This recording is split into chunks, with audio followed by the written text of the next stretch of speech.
क्या बीतती होगी उस माँ पर, क्या गुजरती होगी उस भाई पर, क्या गुजरती होगी उस पिता पर जो अपने कलेजे को टुकड़े को एक ही क्षण में अपने से जुदा कर देते हैं। मैया मैना ने अपनी बेटी को विदा जब किया तो विदा करते समय मैया ने एक बात कही है, लाड़ो जा रही हो तो चले जाओ, लेकिन बेटी जब कुल की मान मर्यादा परंपरा का बेटी हमेशा ध्यान रखना, कहीं ऐसा ना हो कि तुम्हारी वजह से हमारे परिवार की इज्जत धूमिल हो जाए। माताओं जो संस्कारवान माताएं होती हैं अपनी बेटी को अच्छी शिक्षा अच्छी दीक्षा दे करके विदा करती हैं। वो बेटियां भी धन्य हैं जो अपने ससुराल में जा करके अपने माता पिता का नाम रोशन करती हैं, कभी अपनी सास माँ का दिल नहीं दुखाती, दिल नहीं तोड़ती, परिवार में कभी कलह नहीं करती। धन्य है वो बेटियां जो माता के संस्कार लेकर के जाती हैं और कुल की मान मर्यादा को ऊंचा करती हैं। वो मैया अपनी लाड़ों को विदा कर रही है कि आज असुवन की लग रही झड़ी और बेटी बाबुल के घर से चली।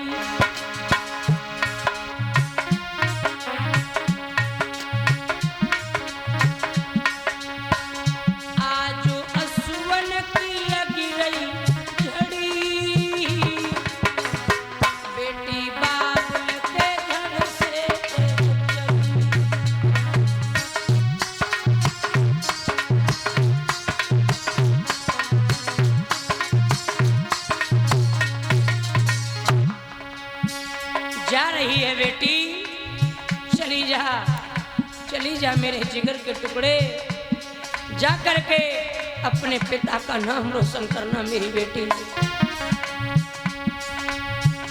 सब घर की चहेती थी आज छोड़ के जाती है।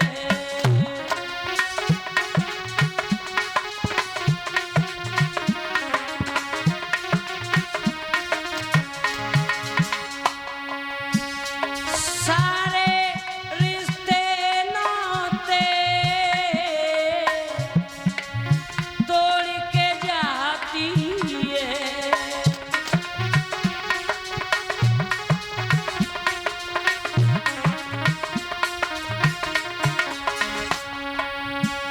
आके मैया के सनम खड़ी बेटी बाबुल के घर से चली।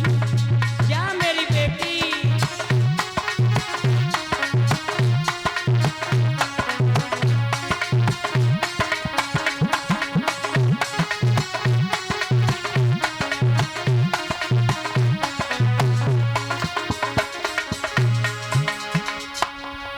माताओं, एक भाई एक पिता एक माँ जिस दिन से बेटी की शादी तय हो जाती है भाग भाग करके काम करते हैं, थकते नहीं हैं।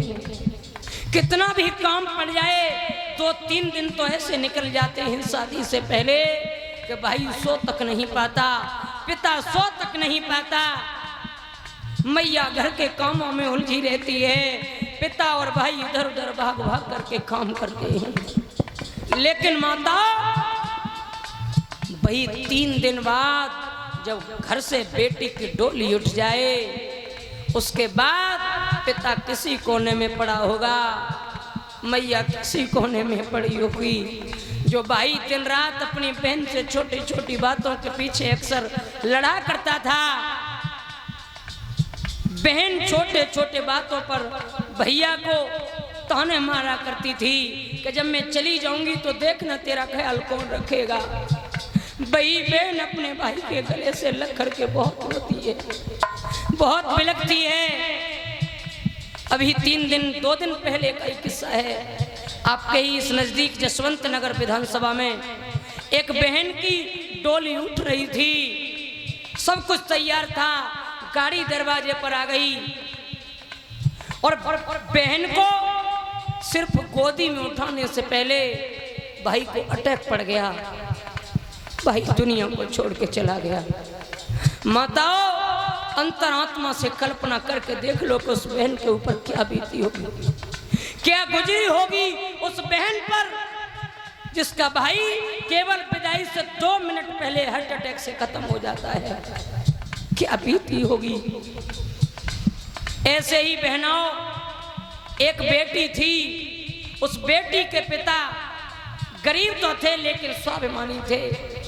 बेटी की शादी तय हो गई, कार्ड छप गए, बिल्कुल तैयारियां पूरी हो गई। और तैयारियां होने के बाद कार्ड बांटने के लिए पिता गए, मोटरसाइकिल से निकले और कार्ड बांटने के बाद माता शाम को घर लौट रहे थे। तब तक किसी गाड़ी वाले ने आकर के टक्कर मार दी पीछे से। पिताजी खत्म हो गए 3 दिन पहले। और जब पिताजी खत्म हुए तो घर में अब कोई सहारा नहीं बचा, केवल मैया थी। गांव के बुजुर्ग लोगों ने कहा कि इस बेटी को विदा कर दो, जैसे होना था, जो होना था वो हो गया। तो बेटी को विदा करने के लिए जब तैयारियां हुई, बेटी को विदा करने के लिए लोग चले, तो मैया के गले से लग करके वो बेटी बहुत रोई। माँ, आज मेरे पिता होते तो क्या मुझे आशीर्वाद नहीं देते। तो मैया ने कहा कि बेटी, तेरे पिता की तस्वीर दीवार पर टंगी है, चली जा, आशीर्वाद ले ले। बेटी गई और जाकर के तस्वीर के सामने खड़े होकर के विदाई मांगी बाबुल से, पिताजी क्या आप बेटी को विदा नहीं करोगे। तो देखो, बेटी की कल पुकार सुन करके वो तस्वीर जमीन पर गिर गई और कांच के टुकड़े टुकड़े उड़ गए। तस्वीर से एक आवाज आई, बेटी रोवे मत ना, दिल तोड़े मत नारी, तुझे जाना है ससुराल री, अब छोड़े लड़कपन की हरका।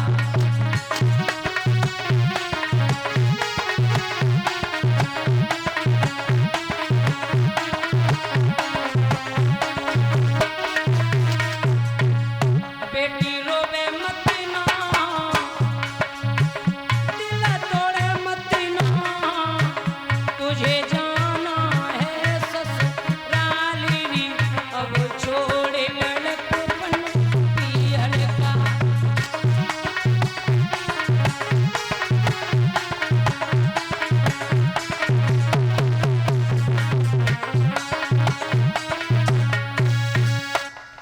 इस तरीका से मैया मैना ने अपनी लाड़ों को अपने घर से विदा किया है। बोले आनंद कंद भगवान की। कुछ दिन बाद जब भोले बाबा अपनी दुल्हन को लेकर के, यानी कि मैया गौरा को लेकर के कैलाश पर्वत पर गए हैं, तो वहाँ जाने के बाद कुछ समय पश्चात मैया गौरा के गर्भ से एक पुत्र पैदा हुआ, जिसका नाम पड़ा कार्तिकेय। उसी कार्तिकेय ने ताड़कासुर दैत्य का वध किया। बोल गोविंद भगवान की।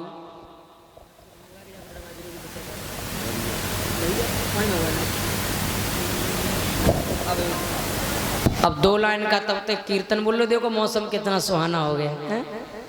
अब गर्मी नहीं लगेगी, ठंडा हो गया। चलो सब लोग एक कीर्तन बोल लो भगवान का, और उसके बाद में बहुत सुंदर पावन पवित्र कथा ध्रुव चरित्र की आगे आने वाली है। सभी लोग बोल लो। अरे पुरवैया चले और बड़ी जोर, और मोहन ना आए। पुरवैया चले बड़ी जोर, मोहन ना आए।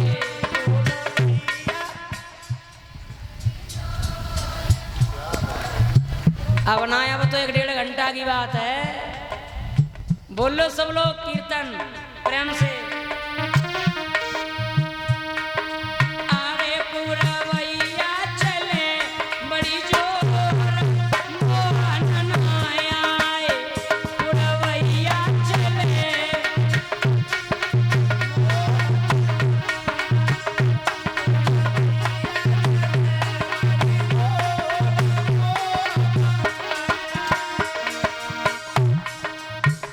देखो कस्सो माता ताली ऐसे बजाती हैं, पेट के सामने हाथ कर लेती हैं।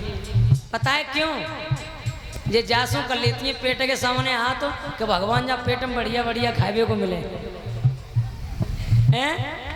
और कछ ऐसे कर लेती हैं, ऐसे मुंह के सामने हाथ कर लेती हैं। बेऊ यही सारा करती हैं कि परमात्मा रसगुल्ला हमें हलवाई की दुकान से और जीव खूब मीठी हो। और कुछ लोग तालियां ऐसे बजाते हैं, वो लोग ये कहते हैं कि परमपिता परमात्मा हम तो तेरे ही ऊपर हैं। अब बजाओ, कैसी हैं तालियां बजाओगे? कैसे बजाओगे? कच तो अबे रसगुल्ला न कई चक्कर में है।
सेटिंग बिगड़ जाती है बाय बाय छोड़ो मत एक बार सेट कर दो बस छोड़ दो पानी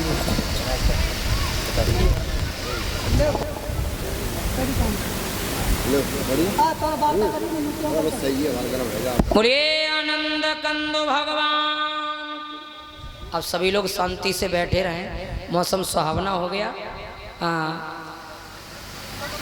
सब लोग शांति बनाए रखें। एक दो भाई बंधु ऐसे हो जाओ जो थोड़ा पानी ले लो 2-3 जगह, और माता बहनों में पानी थोड़ा सबको पिला दिया करो, क्योंकि गर्मी का मौसम है। ये उठ के थोड़ू जाएं, तुम्हें सेवा करनी है। हो जाओ वरुण देवता 1-2-3 और आकर के व्यवस्था करो।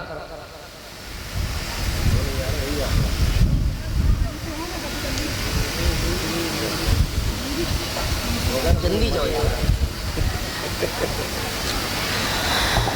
आइए अब देखते हैं भगवान की पावन कथाओं की तरफ। भगवान विष्णु की नाभि से कमल उत्पन्न हुआ, कमल से ब्रह्मा के पुत्र हुए स्वयंभू मनु, और बेटी थी शतरूपा। और मनु शतरूपा के 5 संतानें हुई थी, आकुति, देवहूति और प्रसूति। आहुति के जो पति थे रुच प्रजापति, इनसे एक बेटी और एक बेटा हुए। बेटे का नाम पड़ा यज्ञ पुरुष भगवान, जिनका आप सुबह यज्ञ करते हैं। ये आकुति और रुच प्रजापति के पुत्र हैं, ध्यान से समझना। और एक जो बेटी हुई उसका नाम था दक्षिणा। तो पंडित जी सुबह दक्षिणा रखवाते होंगे। ये यज्ञ पुरुष भगवान की बहन का नाम है। और यज्ञ पुरुष भगवान की शादी भई थी एक स्वाहा नाम की लड़की से। अब आकुति का वंश हो गया। 3 बेटियों में दूसरे नंबर की थी देवहूति। उनका मैंने आपको बताया था कि 9 कन्या थी और एक बेटा। बेटे का नाम था कपिल मुनि, और 9 कन्याएं थी, जिसमें सबसे ज्यादा प्रसिद्ध हुई अनसुईया, जिसके हम और आप वंशज हैं।